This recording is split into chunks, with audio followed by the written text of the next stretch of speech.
It's Sylvester.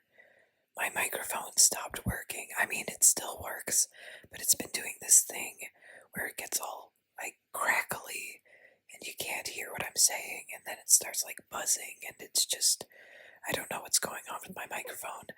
It's kind of a bummer because I just bought that microphone. It is pretty new, and it was fairly cheap, but like nothing's really that cheap when you're in poverty, and I am in poverty. So I don't see myself being able to afford a new microphone anytime soon. Luckily, I have a phone, and so I'm recording this with my phone, as you can probably tell. I hope that it works when I try to airdrop this file to my computer. I've tried recording on my phone, like using my phone as the camera, and first of all, you'd think, since it's an iPhone, like it says that it's recording in HD, but then I actually look at the video and it does not look HD. So, not really sure what that's about, but also, when I go to airdrop the file to my laptop so I can then upload it to YouTube, something always goes wrong and the file is always like corrupted, or it just refuses to airdrop, and I don't know what's going on. Somebody told me that I should record on my phone instead of on my laptop, and I've tried. I did. It's not in the cards. But I guess I am sort of using my phone to record a video. So anyways, I've been talking for almost 2 minutes and I've said nothing. I want to talk more about Fight Club, and I don't really have a plan going into this video. I'm just sort of word vomiting. I'm just sort of saying whatever comes to my mind, a stream of consciousness, because I, again, have not thought through what I'm going to say in this video. I just wanted to talk about Fight Club some more, because I love Fight Club. And sorry, I had a lot of spit in my mouth. Fight Club. Club. Sorry. I love Fight Club, and I don't know why. It resonates so much with me, and so I've been trying to kind of really think about it. Like, what is it about Fight Club that I like? I mean, I like the atmosphere that the movie creates.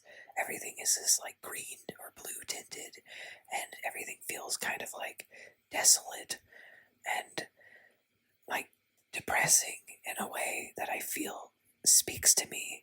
Like, I'm somebody who suffered with depression for most of my life, and so, well, probably all of my life, frankly. And so I just feel like the movie does a good job of capturing the feeling of somebody who's just kind of depressed, you know? And I relate a lot to the main character. I mean, he's not really a good person, but then again, I'm not really a good person either. In a lot of ways, I've done a lot of really messed up stuff, but he gets more or less redeemed by the end of the movie. Maybe not. I don't know. I just feel like I want to be Tyler Durden. I want to be Tyler Durden, but not in a way where I'm a terrorist and a cult leader. I want to, I mean, I guess in a way I kind of want to be a cult leader because I want to have a YouTube channel, which means I want to have followers. And you know, what's the difference between being an influencer and a cult leader when you really think about it? Influencers kind of are like cult leaders. They have followers. What they do influences people. They have a lot of power over a lot of people, you know, and I want to be an influencer. So in a lot of ways, I do want to be Tyler Durden, but I don't want to be a jerk like Tyler is.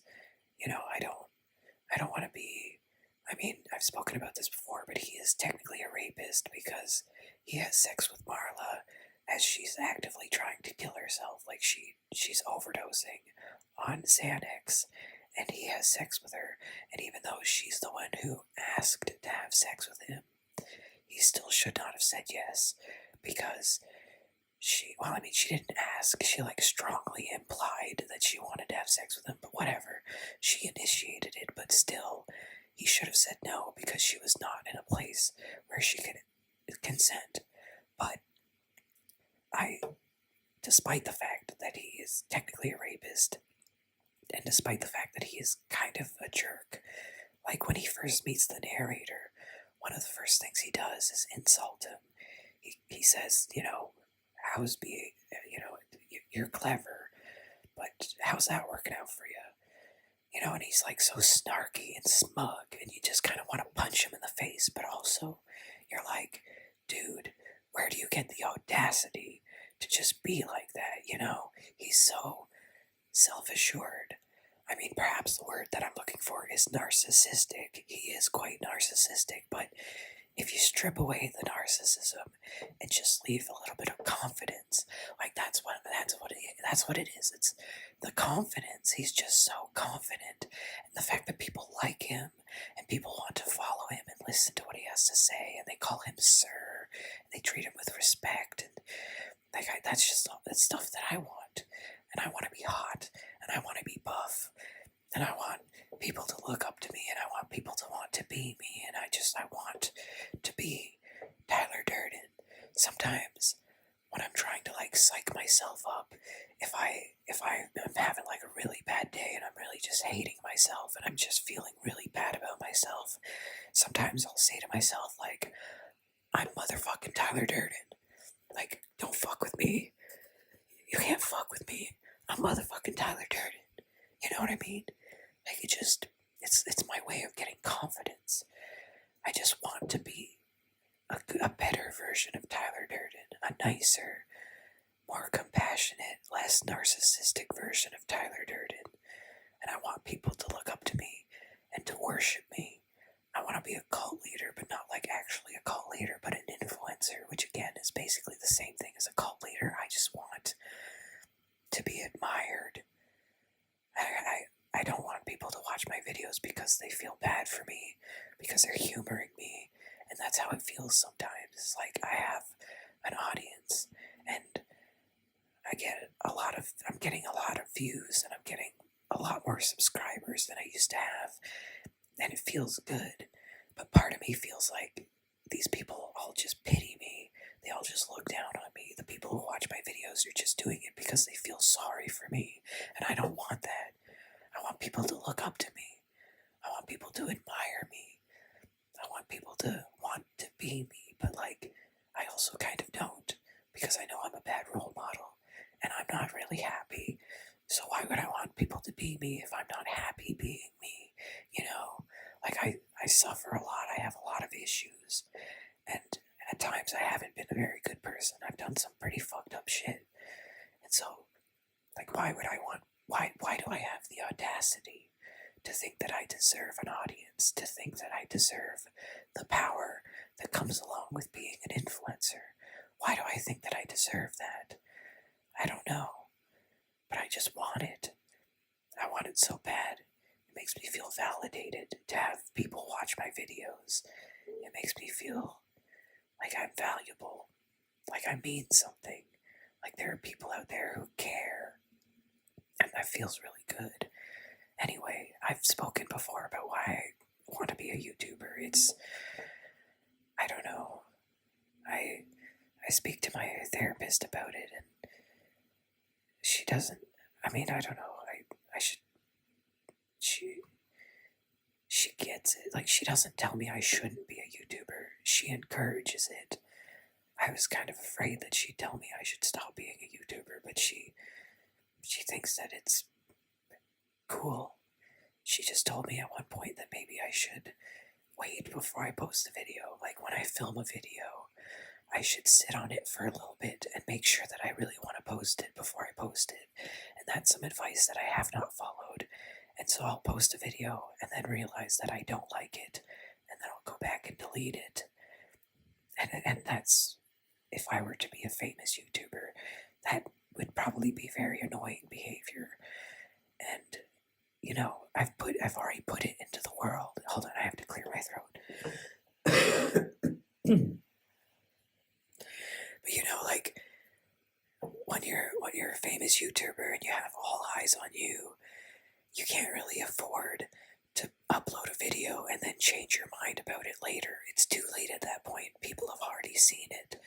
So I've done that a few times. Well, I'll upload a video and then I'll regret it. Like an hour later, I'll be like,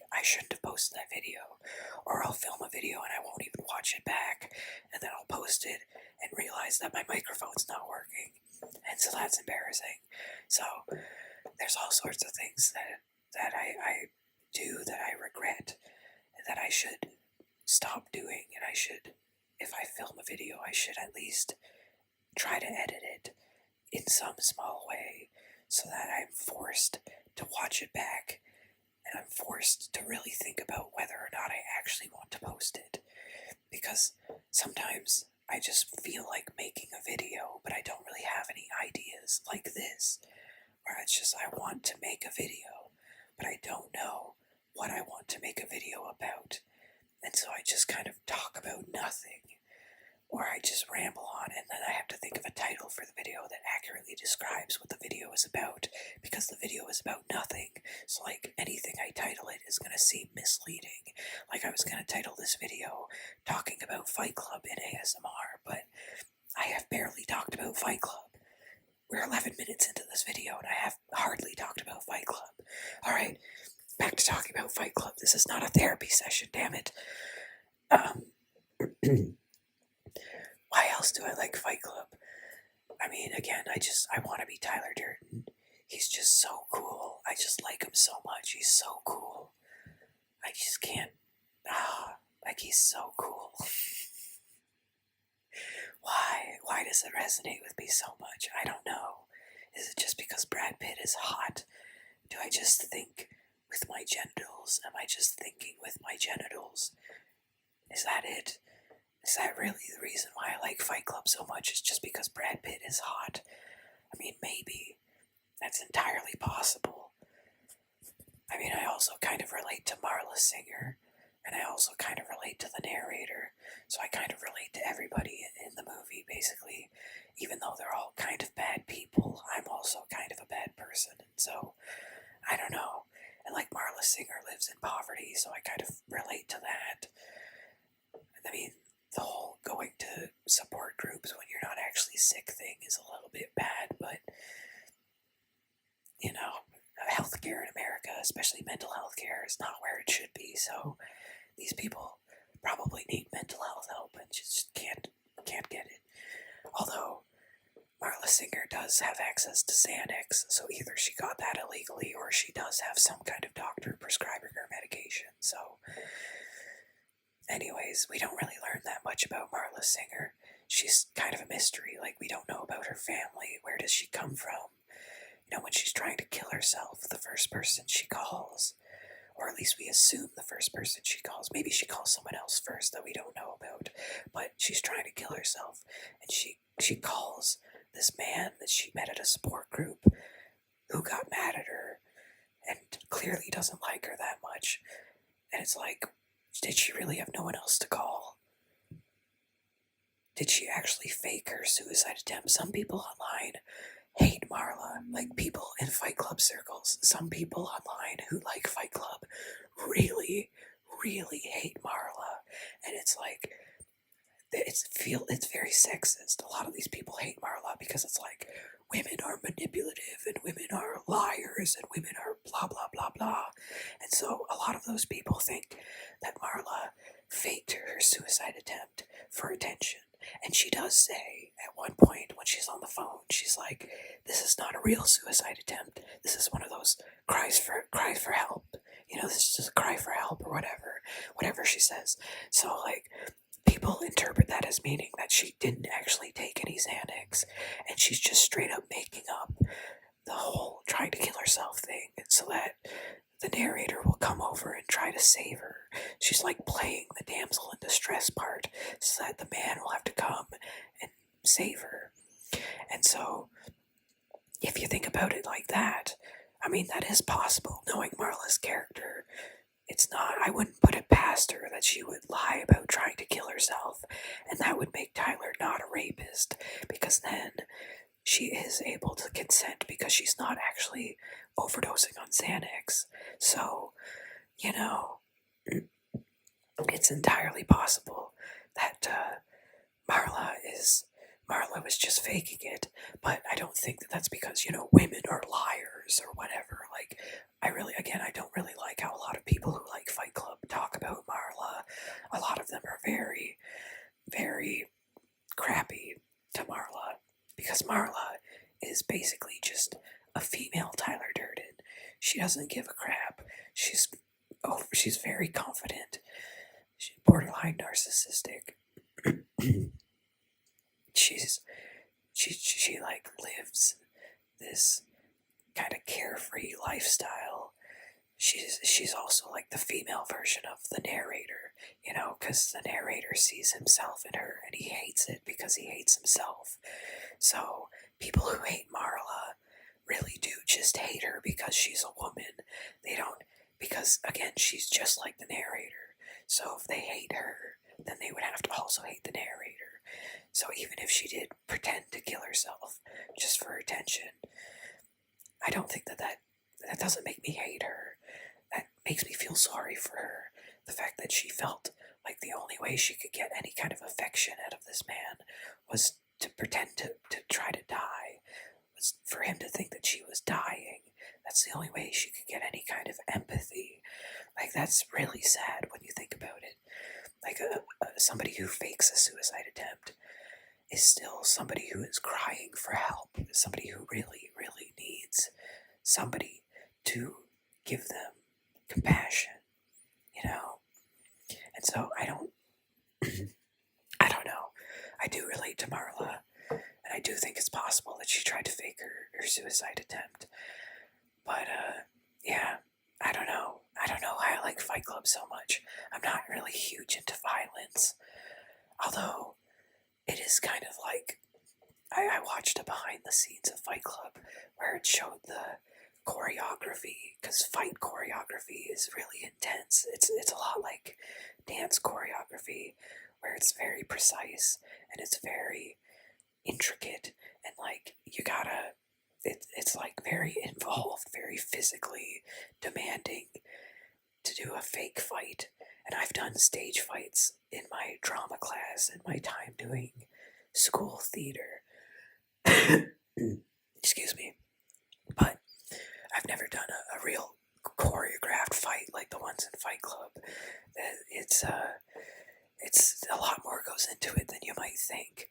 And yeah, so I do admire the fight choreography, but I used to have like maladaptive daydreaming, and I often would daydream not that I was in the universe of Fight Club, but that I was in that I was the fight choreographer for the movie Fight Club, and so it was my job to teach Brad Pitt how to do his choreographed fights, and that meant I got to touch Brad Pitt because I'd be, fighting with him, and so it was like fun and cheeky and kind of a little bit, I say way too much, but anyways, yeah, just it was just an excuse to be able to touch Brad in a non-sexual way. It was part of our job. It was like totally, totally not weird or creepy or anything. It was just like, this is my job, is to teach you how to do a choreographed fight. So, I wasn't being weird or predatory or anything. I was just doing my job. My job just happened to include touching Brad Pitt. Which, anyways, yeah, I used to daydream about a lot of weird, stupid stuff. It doesn't matter. I think this video has probably gone on long enough, but I still haven't really gotten to the bottom of why I like Fight Club so much. I've said before in, I think, my Jackass video, that video didn't do very well. I guess people don't care about Jackass, but I used to be really turned on by men getting hurt. And I had a few theories for why that was.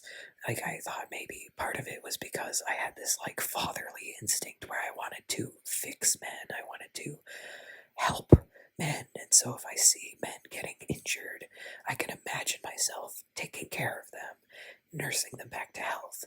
Also, I liked seeing men get injured because it felt kind of empowering in a weird way.